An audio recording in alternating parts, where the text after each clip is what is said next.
Alytaus Rotušės aikštėje jau trečią kartą organizuojamas mitingas dėl švietimo reformos.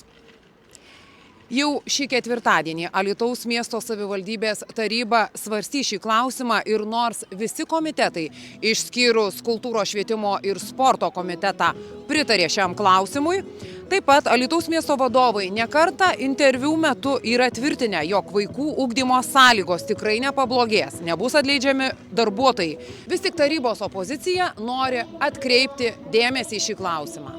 Pedagogams, kurie nugalėjo baimės, išsigandimus ir pasireiškė kaip tikri Alytaus miesto patriotai, tie, kurie mato Alytų kaip šeimų miestą, kurie susibūrė į pilietinę bendruomenę ir aišku, čia pirmiausiai ačiū aktyvių tėvų bendruomeniai, kurie susibūrė Alytuje, irgi bando burti visus tėvelius į aktyvius ir daryti juos aktyviais piliečiais.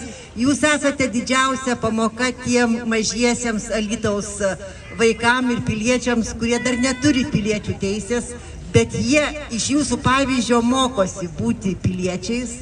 Na ir jeigu Nerijus neišgirs, aš turiu omeny meras Nerijus, buvęs aktyvus didžėjus, buvęs suprantantis jaunimo lūkesčius, aš manau, kad jeigu jis neišgirs šiandien pedagogų, aktyvios tėvų bendruomenės, tėvelių lūkesčių, kad jie nori Alytų matyti saugų, atvirą miestą, bet pirmiausiai draugišką vaikams, patiem mažiausiam. Aš džiaugiuosi, kad galų gale žmonės pradeda suprasti, kas yra savivalda. Savivalda tai nėra mero, vicemero ar kitų direktyvos. Reikia išmokti ir gerbti piliečius, ir tartis, ir susitarti. Šiandien dienai aš šito nematau ir apgailestauju, kad Alytus, toks gražus miestas, neturi stuburių vadų. Nes stuburinis visada turi nesilankstyti, jis turi išeiti ir kalbėti, diskutuoti. Ir reikia suprasti labai paprastą dalyką, kad dirbti reikia komandą, o ne nuo žodžio komanduoti.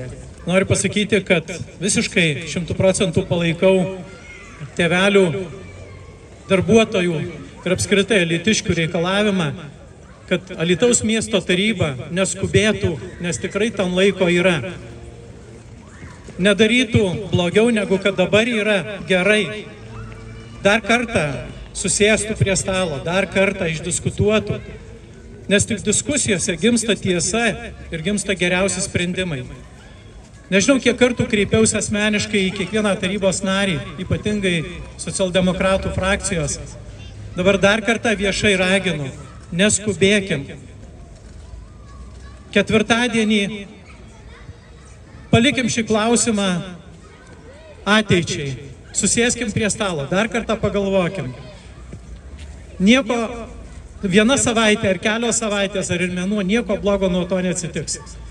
Bet sprendimas turi būti visapusiškai pamatuotas. Ir jisai neturi bloginti nei darbuotojų, nei vaikų, nei apskritai visos Alytaus bendruomenės lūkesčių.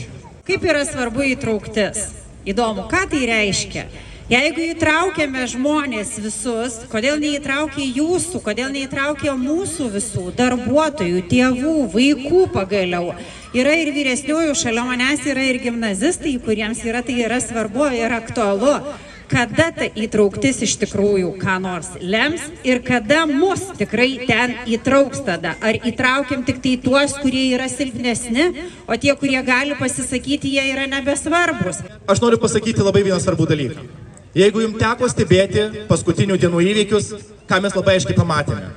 Pamatėme, kad visa ta migla, kuri yra pučiama kaip didžiulis mums gėris, tai yra visiškai iliuzija. Ir aš pasakysiu du esminius faktorius kaip labai konkretų to įrodymą. Jeigu jūs pasižiūrėsite komitetus, kurie vyko, kertiniai, šerdiniai žmonės pasakė aiškiai ne. Ir kas tie žmonės? Tai yra socialdemokratų frakcijos seniūnas Mindaugas Šima, kuris irgi nebalsavo už tinklo pertvarką. Atkreipkite dėmesį, kokie buvo geri aštrūs klausimai ir kokios jo buvo reakcijos negavus iš vedėjos atsakymų. Tas žmogus, kuris, turėtų jam būti viskas labai suprantama ir aišku. Jis aiškiai parodė savo poziciją. Ir kitas labai aiškus žmogus, tai yra pagrindinio komiteto pirmininkė, taip pat socialdemokratė Laimutė Kirkliauskienė.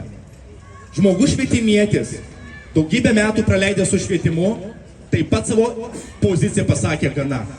To užteko, kad švietimo komitetas apskritai nepatvirtintų, nepalaikytų šito mums brukamo dabar, ką mes matome dokumento. Tai įsivaizduokite, kolegos, ko dar gali reikėti tarybos nariams, kaip pagrindinis komitetas, kuris, yra ekspertinis, pasako gana ir stop. Ko dar gali reikėti, kokių dar argumentų, jeigu žmonės iš vidaus, kuriem yra laužiamos rankos. Ir aš šiek tiek pasakysiu tokią informaciją iš vidaus. Tie žmonės patiria didžiulius spaudimus, tikrai jam yra labai sudėtinga ir nelengva. Tai man peršasi kita mintis. Kokia išdava yra to spaudimo? Kas gali įtakoti, kodėl nesakoma gana, grįžtam prie diskusijų. Ir labai gerai kalbėjo ką tik profesinės sąjungos vadovė. Žinot, rytoj renkasi, kalbėjau su Andriumi Navicku, visos Lietuvos profesinės sąjungos vadovų. Rytoj yra šaukiamas neeilinis posėdis, buvo atliktas monitoringas, vidutiniškai 7 darbuotojai atleidžiami. Tai yra konkretus faktas. Ir mums posėdžių metu yra sakoma tiesiai šviesiai, net leidžiamas nei vienas darbuotojas. Jūs galite įsivaizduoti, sakoma, mes optimizuojam, bet staiga darbuotojų skaičius išlieka analogiškas.